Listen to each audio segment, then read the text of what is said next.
Good morning. My name is Don Carpenter. I'm a professor of civil engineering here at Lawrence Technological University and director of the Great Lakes Stormwater Management Institute. Today we bring this broadcast to you from the roof of the A. Alfred Taubman Student Services Center here on the campus at Lawrence Tech. The unique thing about this building is that instead of a traditional black asphalt roof, what we have is a 10,000 square foot living roof. This living roof right here, or green roof or vegetated roof, is a new practice for stormwater management, also known as low impact development. And the best thing about this roof right here is that instead of us having a traditional black asphalt roof that all the water just runs off of, this roof actually provides a lot of environmental or eco-friendly benefits. The roof itself has 7 different varieties of sedum, which is an alpine plant, as well as some flowering grasses on it. This roof right here, as you can see, has been established for about 5 years. It was planted in 2005, and after 2 years of watering, it no longer needs any additional irrigation or any additional water. The only water that it gets is from Mother Nature. We're sitting here in the middle of July, so it's relatively hot out, and the roof itself is relatively flowering, has some nice flowers on it at different times. You do have some growth from previous years. That's what some of this drier stuff looks like. We don't mow this lawn. We don't manicure it in any way, shape, or form. We're really letting Mother Nature take its course. So what I'm going to show you now is a little display here that talks a little bit more about the different layers of the roof. So here's our model right here. What we have is the top are these alpine sedums. Now the reason we choose an alpine plant or an alpine sedum is that way these types of plants were used to growing up in the high altitudes on rock and on stone. So they don't need a lot of moisture, and they can also withstand an extreme environment. The roof, obviously, here in Michigan, it gets very cold in the winter, but it gets very hot in the summer. You know, it can be 90, 100 degrees on the roof at different times. So the biggest reason we choose these alpine plants is they don't need a lot of water. They can do these extreme different environments. The second section here of the cross section is this engineered lightweight soil. That's what this represents right here. This engineered soil is kind of an expanded clay shale mix. It's got a lot of real porous stone in it. This stone right here has very low nutrients in it, okay? So what happens then is when it rains, this porous stone soaks up all that water and it expands. So it can hold more water than a typical planting soil. So this isn't really your mother's garden soil. This is very low nutrients, and that's what the alpine plants are used to since they grow up in those high altitude regions. Beneath this stone layer, this expanded soil layer, is our drainage layer right here. The drainage layer is really something that looks more like egg cartons. I'm going to take this off.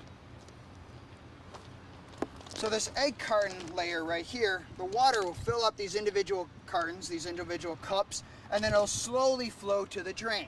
All roofs, including green roofs, have drains that the excess water will flow out of. But all of these little cups have to fill up before that water will sheet flow over to the drain.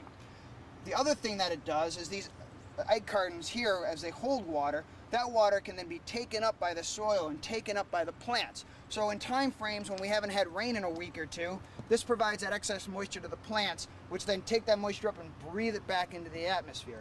That allows the roof to be cooler in hotter temperatures and also allows more water to stay on the roof. So as I said, this egg carton layer right here, we also have an insulating layer, and we have several layers of moisture mats that hold the excess moisture in, keeps that soil from running off the roof, and then the bottom layer is a root barrier and a final layer that makes sure all the water and moisture that we keep on the roof doesn't penetrate underneath. So we do want to make sure that the excess water stays on the roof and doesn't go into the living space inside. So now I'm going to take you over to the drain. So all of that excess layers eventually make their way to a series of roof drains. This particular roof right here has a series of drains, 5 of them in 5 different locations, and the excess water then goes down into these drains right here. You may even be able to see some of the moisture mat and the egg cup layer in there. So that's really just a typical roof drain. So what we've done here is we wanted to show to the world how well this roof actually performs. So we took a lot of instrumentation. We have a college of engineering here. So we're using civil engineering students through the Institute. We hooked up sensors in these roof drains. And from these roof drains, we can figure out how much water rolls off of this roof versus what would come off of a traditional roof. A lot of our campus and a lot of industry buildings have traditional black asphalt roofs, such as we see at the building next door. We took the exact same equipment that we put on the Lawrence Tech green roof and attached it to a black asphalt roof so we could compare these roofs side by side. Whereas the typical black asphalt roof, 90-95% of the water that falls on that roof runs right off. On a green roof, it's closer to 80-90% stays on the roof. And so what you actually will find out is that the first ½ inch of water that falls on a green roof stays there. So the first ½ inch of water that falls on a black roof runs right off into our creeks, into our streams. It's also really polluted and dirty. The first ½ inch of water that falls on the green roof stays on that roof and it's used by the plants. In addition, you have to have almost an inch of rain before you see a lot of water run off. And over the course of an entire year, 70% of all the rainfall that falls on the green roof will stay on this roof. Whereas, as I mentioned, 90% of the black asphalt roof comes off. So that's one of the really nice features about green roofs is the hydrology, so that the water is, you're mimicking nature. The water stays here and it's used by the plants instead of running off. That means the water that does come off a green roof is cleaner, better for the environment, and is more mimicking Mother Nature's process of filtering the water as it goes through a soil. Some of the other nice environmentally friendly benefits of a green roof is it's a lot cooler. Even though today is a very hot July day, this roof will never really get hotter than 90 or 100 degrees. If I have a thermometer, which we placed on a black asphalt roof, that roof will be 140, 150 degrees because it's that black asphalt. So in the summer, have a picnic. Over there, you'd probably burn yourself. So that's another real nice benefit, is the cooling effects. Also, this will actually help save money.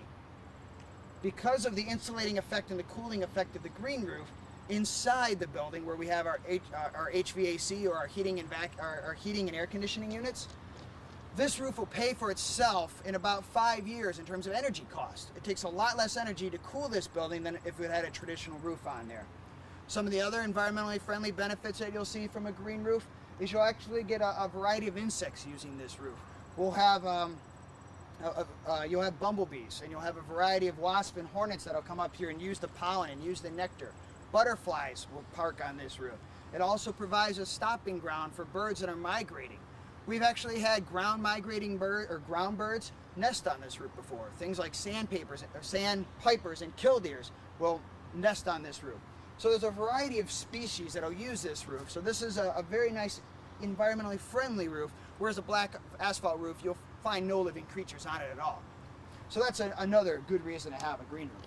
So in summary, any one part of a green roof makes it worthwhile. It's worthwhile from a water quality benefit. It's worthwhile from an aesthetic benefit. It's worthwhile from a heating energy saving benefit. It's worthwhile from an ecologically friendly benefit in terms of the birds and the bees.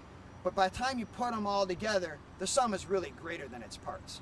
So really, any building at all, especially public funding buildings, should have green roofs on them. Thank you for your time and attention today.